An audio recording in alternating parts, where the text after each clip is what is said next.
सज्जनों, प्रिय साधकगण, भक्तगण, श्रोतागण, आप लोग के सामने श्रीमद् भगवद गीता के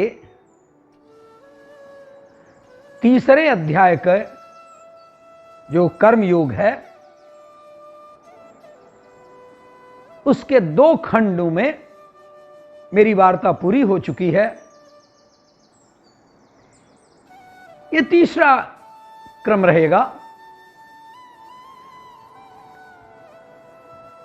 पिछली वार्ता में हमने यज्ञार्थ की बात किया था, यज्ञ की बात किया था। क्या है यज्ञ, इसका स्पष्टीकरण करने की कोशिश किया था। आइए इसी यज्ञ को और विस्तार में चर्चा करते हैं। कर्मयोग 12वें अध्याय का तीसरा श्लोक है, इष्टान भोगान ही वो देवा दास्यन्ते यज्ञ भाविता तैः दत्तान अप्रतायभ्यो यो भुक्ते स्तेनेव सह। बड़ी बात कह दिया। करे भगवान कृष्ण कि यज्ञ के द्वारा चढ़ाए हुए उपहारों के फलस्वरूप देवता भी बिना मांगे ही हमें इच्छित भोग निश्चय ही देते रहेंगे।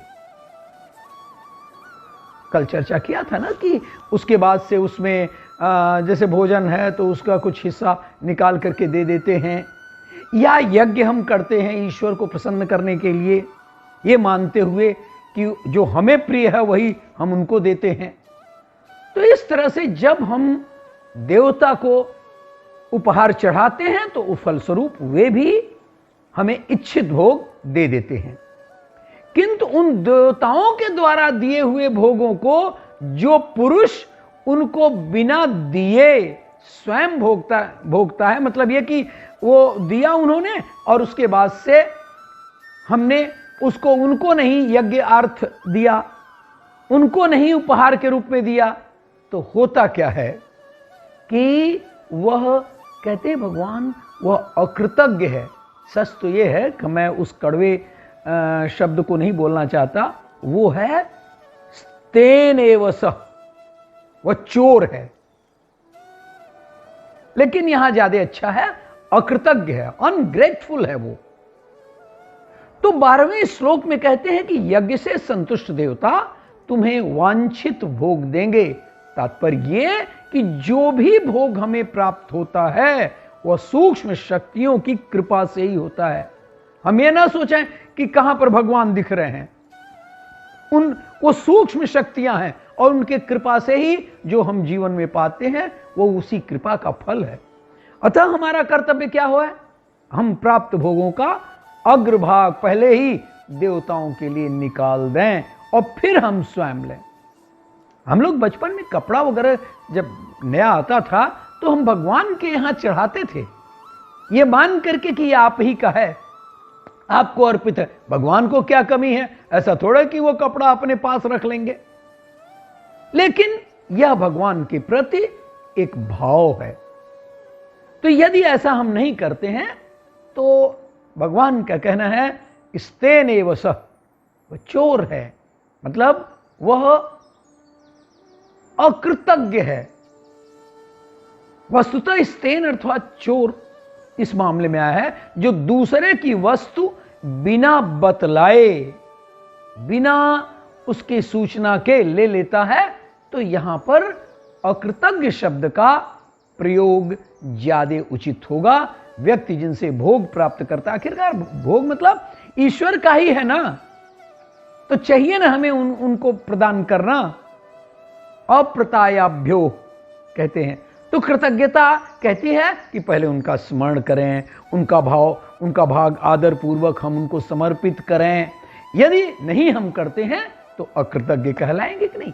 यहां पर चोर इसी अर्थ में कहा गया, इसी अर्थ में कहा गया है कि हम जो उनका दिया हुआ है उसको हम, देवों का जो दिया हुआ भोग है उसको हम प्राप्त यदि करते हैं ईश्वर से, तो हम यदि उनका स्मरण नहीं करते तो जैसे चोरी से प्राप्त भोगों को भोगते हुए उनके वास्तविक स्वामी का स्मरण नहीं करना। आगे कहते हैं 13वां में कि यज्ञ शिष्टा सिना संतो भुंजते सर्व किल विषयी भुंजते ते प्रथम पापा ते पजंत्यात्म कारणात्। यज्ञ से बचे हुए अन्न को खाने वाले श्रेष्ठ पुरुष सब पापों से मुक्त हो जाते हैं, क्योंकि वे यज्ञ में अर्पित किए प्रसाद को खाते हैं। किंतु जो पापी लोग अपना शरीर पोषण करने के लिए ही अन्न पकाते हैं, वे तो पाप ही खाते हैं। इसलिए कहा गया है 13वें श्लोक में कि जो भी यज्ञ का बचा हुआ हिस्सा है हम खाते हैं, वे संत हैं और वे समस्त पापों से मुक्त रहते हैं। तात्पर्य ये कि जो सबको खिलाकर माने भगवान का वो हिस्सा है, जो अन्य लोग हैं वो भगवान का ही तो अंश है ना, तो सबको खिला करके जो स्वयं खाता है वह मनुष्य यज्ञ का बचा हुआ अवशिष्ट खाने से वह सब प्रकार के पापों से मुक्त हो जाता है। मतलब फिर से कहूं कि दूसरों की चिंता कर, समाज की चिंता कर, अपनी चिंता जो करता है वही वस्तुतः संत है। विवेकानंद कहा करते थे, उन्होंने लिखा है कि धन का संचय बिना दूसरे के शोषण के नहीं हो सकता, और यह नितांत सत्य है कि जो भी धन की दृष्टि से बड़े बने हैं, धनवान बने हैं, वो दूसरों का शोषण करके ही बड़े बने हैं। और यदि वे संचित धन का उपयोग समाज की उन्नति के लिए नहीं करते तो वे अपने धन का नहीं, पाप का भोग करते हैं।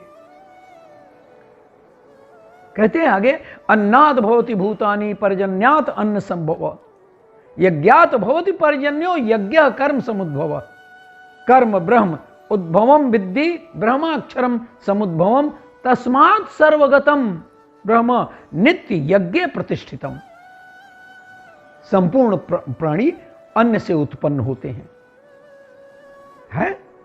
संपूर्ण प्राणी अभी और स्पष्ट करूंगा तो और क्लियर हो जाएगा, लेकिन आप इतना तो मानते हैं कि किसी प्राणी का अन्न मतलब अन्न संबंधी जो पदार्थ है उनसे प्राणी उत्पन्न होते हैं, और अन्न की उत्पत्ति वर्षा से होती है, वर्षा यज्ञ से, और यज्ञ विहित कर्मों से उत्पन्न होने वाला है।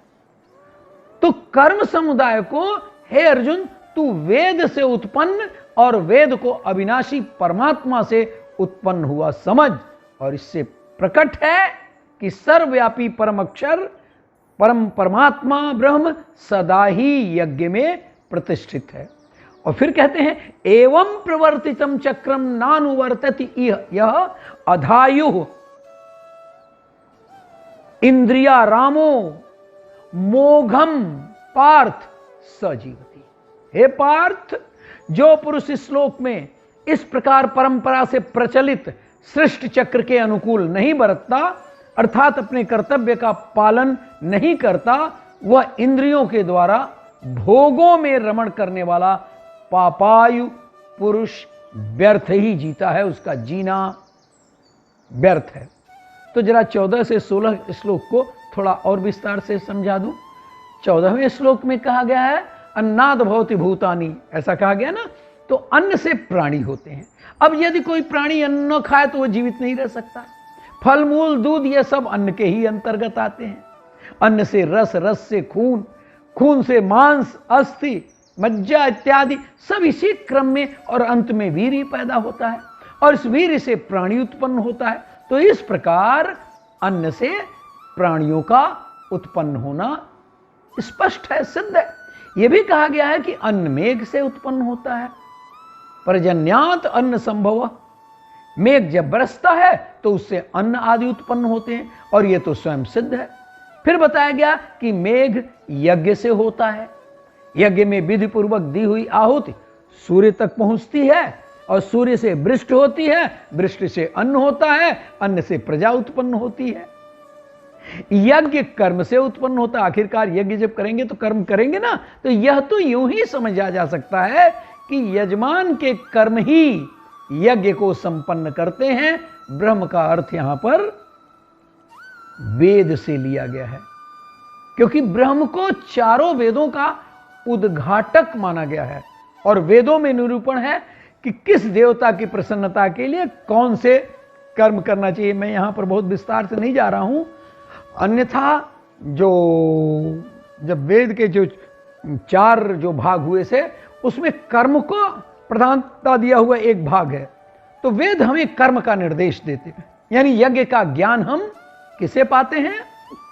वेदों से।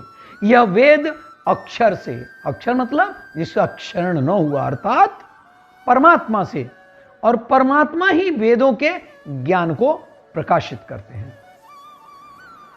तो साधक वृंद, इस प्रकार प्राणियों को परमात्मा के साथ जोड़ दिया गया।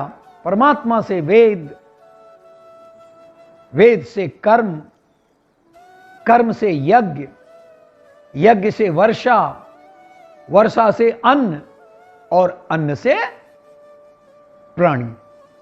अब प्राणी ही यदि परमात्मा से सीधे जुड़ना चाहता है तो उसे इस यज्ञ चक्र का एक अनिवार्य अंग बनना पड़ेगा, और प्राणियों में केवल मनुष्य ही है जो इसे सत्य साबित कर सकता है।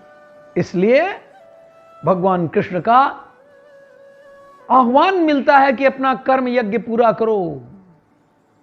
बता दूं, कर्म यज्ञ में मतलब यही नहीं है कि यज्ञ जो हम हवन सामग्री डालते हैं, पूरा कर्म ही यज्ञ है। और यज्ञ के समय पापिष्ट विचार तो रख नहीं सकते। तो इस यज्ञ चक्र में आप भागी हों। अर्जुन के माध्यम से वह समस्त लोगों को इस प्रकार का संदेश देते हैं। और उसके बाद फिर कहा गया कि वेद सर्वव्यापी है, सब में समाहित है, क्योंकि वेद में निर्दिष्ट कर्मों से ही यज्ञ होते हैं और यज्ञ से वर्षा, अन्नादि के रूप में प्राणी होते हैं। इसलिए इन सभी अर्थों में वेद ही व्याप्त होकर स्थित है, अर्थात जीवन के सभी क्षेत्रों को वेद अपने ज्ञान के आलोक से प्रकाशित करता है, और यह वेद यज्ञ में नित्य प्रतिष्ठित है।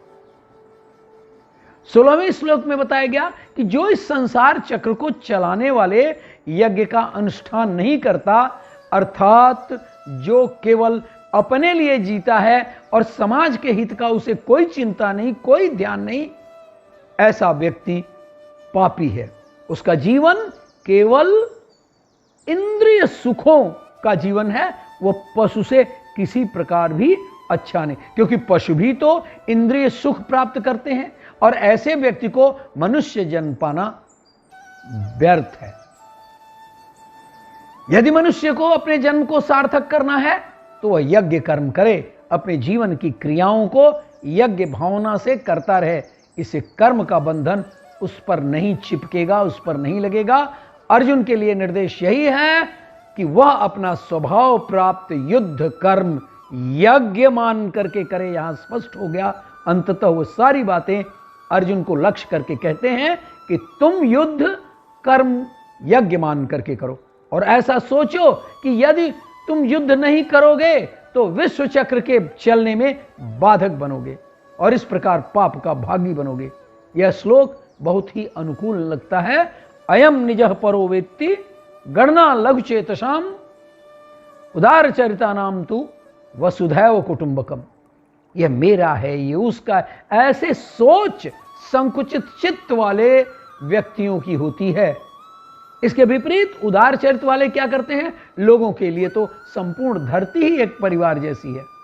अब हम एक साथ कर्मयोग अध्याय 3 के श्लोक 17 से श्लोक 19 तक, ये ट्रायड है, एक तीनों का जब हम करेंगे तो तीनों मिल करके एक अर्थ को प्रकट करेंगे।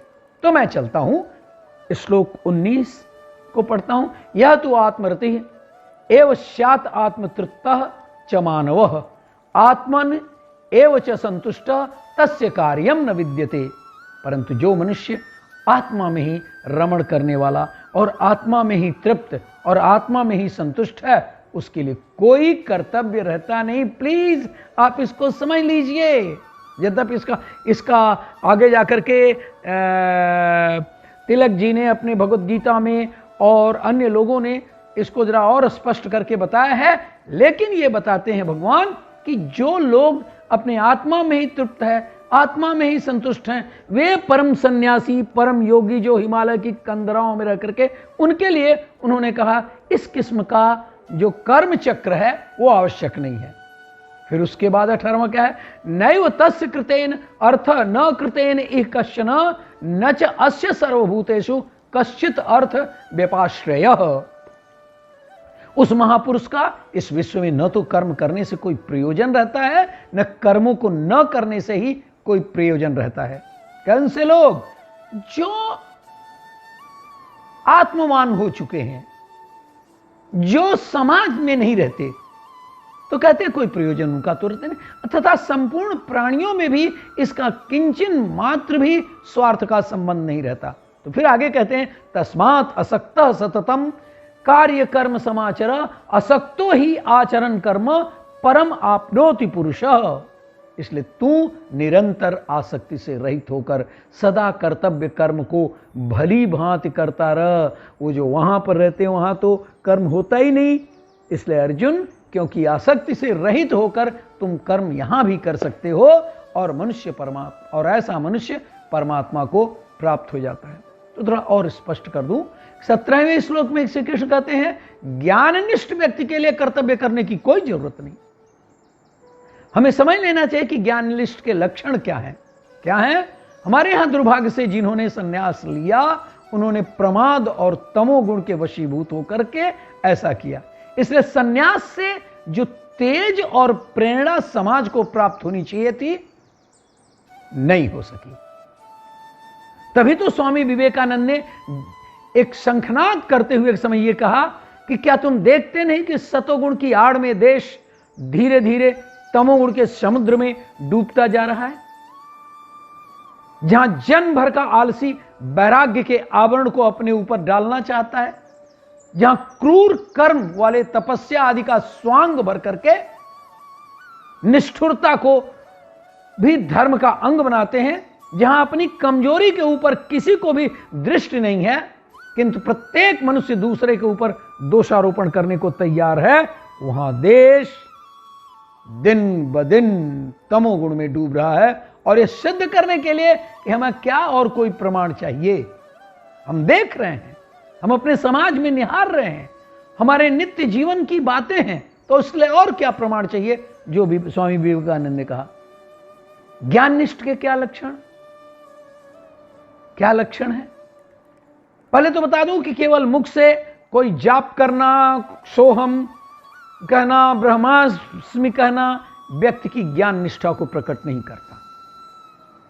एक तोता भी रट करके और सोहम सोहम कह सकता है। जब तक हम आत्मा को मन तथा संसार के समस्त पदार्थों से अलग करके उसकी अनुभूति नहीं कर लेते, तब तक हमें देवताओं के प्रति जो मोह बना हुआ है, तब तक उसके पोषण और सुख का ध्यान बना रहता है। और संतुष्टि के अनुभव के लिए भी हमें बाह्य विषयी भोगों की आवश्यकता हमें प्रतीत होती है। बहुत अंदर गुह्य है, समय इतना नहीं होगा, इसलिए हम उसको, हमारे भीतर नकारने का भाव तीव्र नहीं होता। तब तक आत्मज्ञान के प्रति निष्ठा पुष्ट नहीं होती जब तक ज्ञानी लोग उस रूप क्रिया सबको आत्मा का ही प्रकाश, आत्मा का ही खेल देखने के कारण आत्मा के अतिरिक्त अन्य कहीं पर तृप्ति या संतुष्टि का अनुभव नहीं कर सकते। ऐसे हम किसी भी व्यक्ति का महत्व तभी बनाते हैं जब हमारा उसमें कोई स्वयं स्वार्थ सदे। इस श्लोक 18 में कहा गया कि ज्ञानी व्यक्ति के लिए कर्तव्यता के अभाव का कारण स्पष्ट किया गया। उसमें कर्म की कर्तव्यता क्या होती है और क्यों होती है, इसलिए कि हमारा कहीं कोई मतलब अटका हुआ है। यदि हमें ऐसी मन स्थिति प्राप्त हो जाए कि हमारा किसी भी प्राणी से किसी भी प्रकार का कोई भी स्वार्थ नहीं है, तो सच बताऊं कि हमारे लिए कर्म करने या न करने का कोई अर्थ ही नहीं रह जाता। जिस व्यक्ति का स्वार्थ बोध ही समाप्त हो गया, जिसमें सभी को आत्मवत देखने के कारण की दृष्टि बन गई, जिसके लिए अपने पराये सब बराबर हो गए, क्या जरूरत है उसके लिए कर्म करना और न करना, कोई मायने नहीं रखता। उसका संसार में किसी से कोई लेना देना नहीं, उसके लिए कहीं कोई कर्तव्य नहीं रह जाता। अब आइए कि मैं तिलक का दृष्टिकोण बताऊं।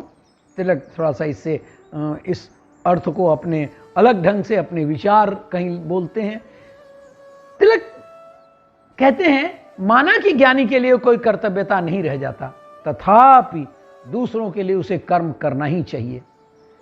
वह तर्क प्रस्तुत करते हैं कि जब ज्ञानी के लिए करना और न करना दोनों बराबर है, तो उसे न करने का आग्रह ही क्यों हो?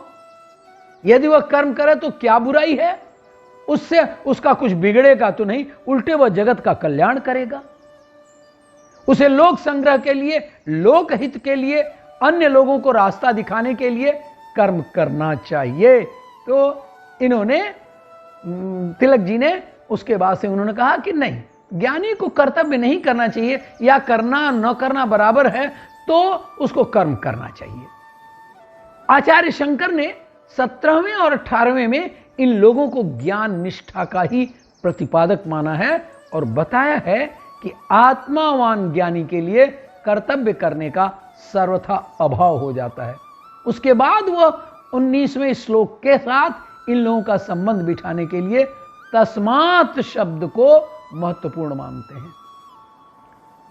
18वें श्लोक पर अपने भाषण में लिखते हैं, अर्जुन, क्योंकि तू इस सब ओर से परिपूर्ण यथार्थ ज्ञान में स्थित नहीं है, अर्थात तू अभी आत्मावान नहीं हुआ है, इसलिए अनासक्त होकर सर्वदा कर्तव्य कर्मों का भली भांति आचरण करो। आप देखेंगे कितनी बार अनासक्त की बात करें, कर्म करने पर पूरा जोर दिया गया, लेकिन अनासक्त होकर के, न कि कर्तव्य करने से दूर हो। तभी तो अगले श्लोक 19 में भगवान अर्जुन को कर्म करने के लिए ही कहते हैं। जब ज्ञानी पुरुष कहीं से किसी प्रकार की अपेक्षा नहीं करता, इसलिए वह बिना किसी फल की अपेक्षा के आसक्त रहित होकर अपना कर्तव्य करता है, तो यहां पर ध्यान रहे कि ज्ञानी पुरुष तो आत्म ज्ञानी होता है, आत्मचरित्र और आत्मसंतुष्ट होने के कारण कर्म के प्रति उदासीन हो जाता है। परंतु अर्जुन की स्थिति ऐसी नहीं है। अतः जब अर्जुन प्रारब्ध का भोग करेगा ही, देश को चलाने के लिए आहार आदि का क्रिया करेगा ही, तब वो अन्य कर्मों से क्यों दुखी होता है, युद्ध से क्यों विरत रहना चाहता है? भले ही उसे अपने लिए किसी कर्म की कर्तव्य की जरूरत न हो जाए, लेकिन दूसरों के लिए, तो समाज के लिए, देश के लिए उसे एक आदर्श प्रस्तुत करना होगा और उस आदर्श के लिए उसे कर्म करना होगा। 19 श्लोक में कर्म करने के लिए 4 विशेषण बताए गए। पहला है आसक्तः, 19वें श्लोक में, अर्थात अनासक्त होकर। दूसरा था सततम, अर्थात सर्वदा। तीसरा है कार्य, अर्थात कर्तव्य। और चौथा है अर्थात भली भांति आचरण करना, समाचर लिखा हुआ है। इस प्रकार हमें आसक्ति छोड़कर कर्म करना चाहिए। हम कर्म से चिपके नहीं, कर्म सत्य के पास पहुंचने का साधन है। उदाहरण के लिए हम ट्रेन से दिल्ली जा रहे हैं, मान लो, हम दिल्ली पहुंचने पर ट्रेन से चिपके नहीं रहेंगे, ट्रेन को हम छोड़ देंगे। अनासक्त होकर कर्म करने का यह मतलब नहीं कि हम बुद्ध की उपेक्षा करके कर्म करें और उसी ट्रेन में यात्रा कर लें। इसलिए सावधान कर दिया गया, अर्थात अपने कर्म को अच्छी तरह संपन्न करें, पूरी लगन से करें, ताकि कर्म में कोई त्रुटि न रह जाए। और यह सावधानी 1-2 घंटे की नहीं हो, बल्कि सर्वदा नित्य युक्ता और ऐसी सावधानी बनाए रखकर कर्म करते रहना चाहिए। इसका मतलब यह भी नहीं कि हम व्यर्थ में कर्मों में अपनी शक्ति नष्ट करें, बल्कि केवल करणीय कर्तव्य कर्म का आचरण करें। जब मनुष्य अपने कर्तव्य को ठीक ठीक समझकर उसकी पूर्ति के लिए अनासक्त होकर ईश्वर के प्रीत्यार्थ, ईश्वर के लिए कर्म करता है, तो वह मुक्त रूप अर्थात परम पद को प्राप्त हो जाता है। तो आइए हम अब श्लोक 20 और श्लोक 21 पर गौर करें। कर्मणैव ही संसिद्धि अस्थिता जनक आदयः लोक संग्रहम एवापि संपश्यन कर्तुम अर्हसि जनकादि ज्ञानी जन भी। भगवान श्री कृष्ण जनक जी का उदाहरण देते हैं। जनक आदि ज्ञानी जन भी आसक्ति रहित कर्म द्वारा ही परम सिद्धि को प्राप्त हुए थे। इसलिए लोक संग्रह अर्थात लोकहित को देखते हुए भी हे अर्जुन तुम कर्म करने के ही योग्य हो, अर्थात तुम्हें कर्म करना ही उचित है। क्योंकि यत यत आचरित श्रेष्ठ ततएव इतरः जनः।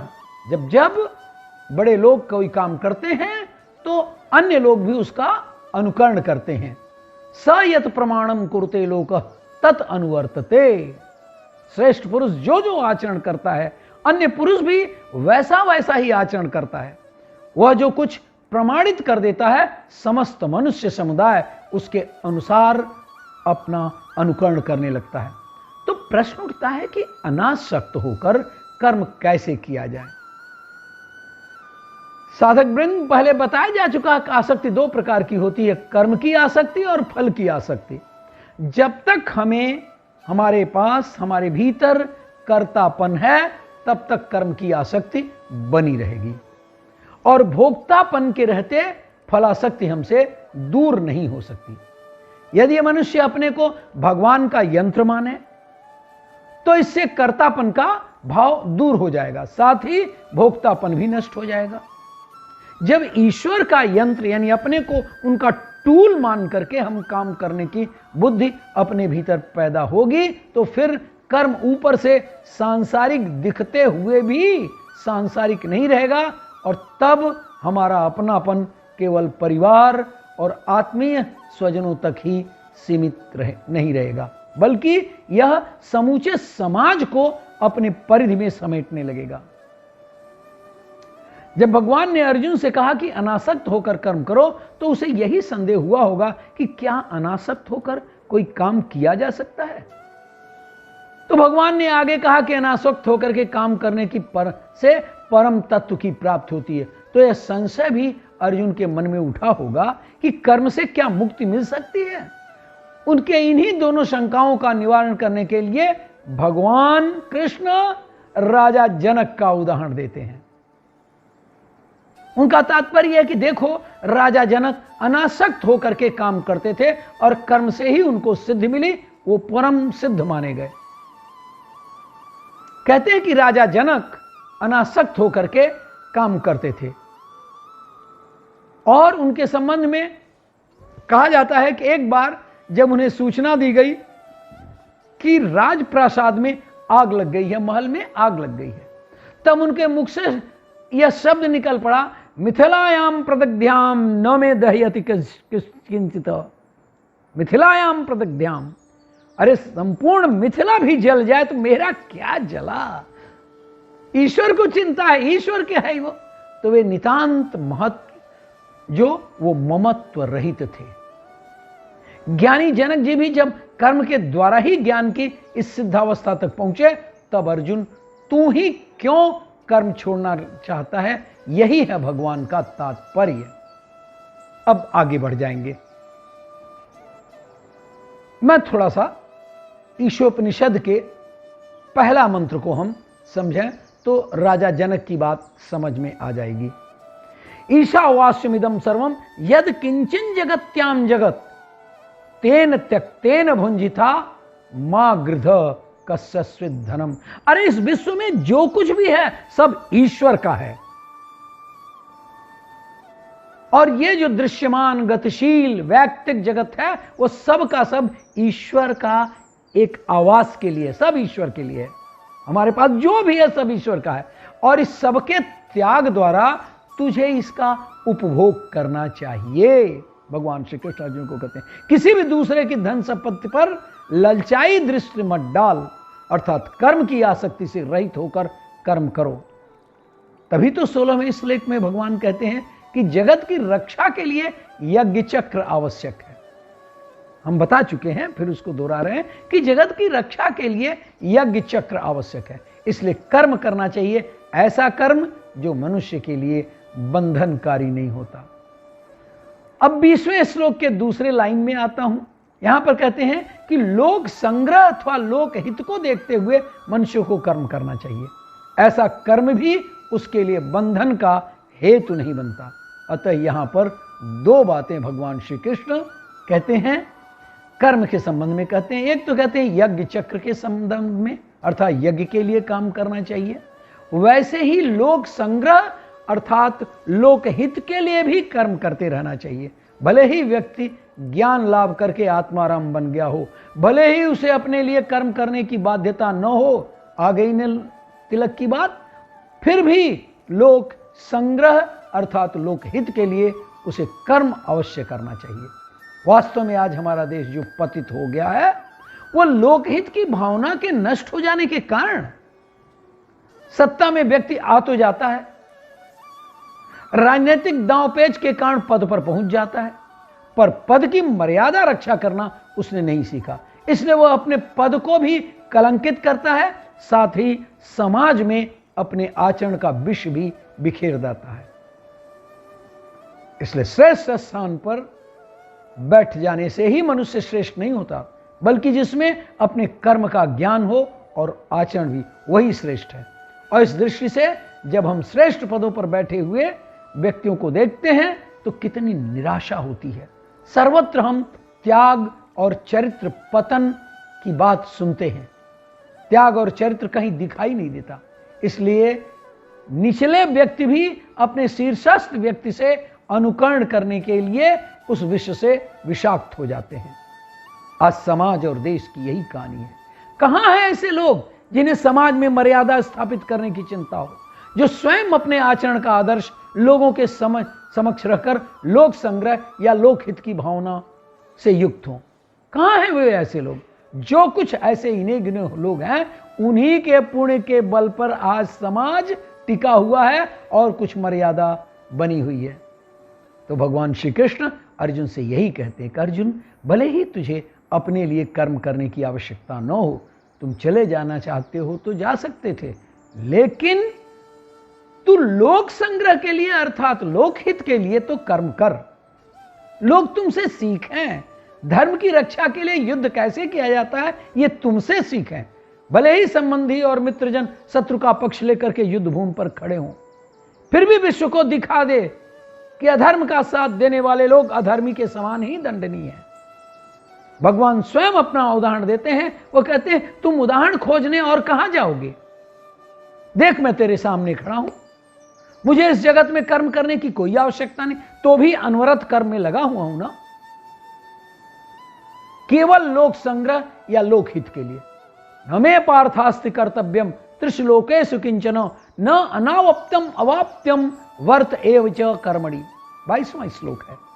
इसलिए अर्जुन, मुझे इन तीनों लोकों में न तो कुछ कर्तव्य है, पहले भी बता चुका हूं पिछले दिन, उसको बार बार भगवान उसको उदाहरण में देते हैं, श्लोक देते हैं तो कहते हैं ये तो रिपीटेशन नहीं, और प्रभाव डालने के लिए इन तीनों लोकों में कहते हैं कि न तो कुछ कर्तव्य मेरे लिए है, न ही कोई प्राप्त करने योग्य वस्तु, तो भी मैं कर्म में ही बरतता हूं। और आगे 23वें श्लोक और उससे आगे के श्लोक की चर्चा हम बाद में करेंगे।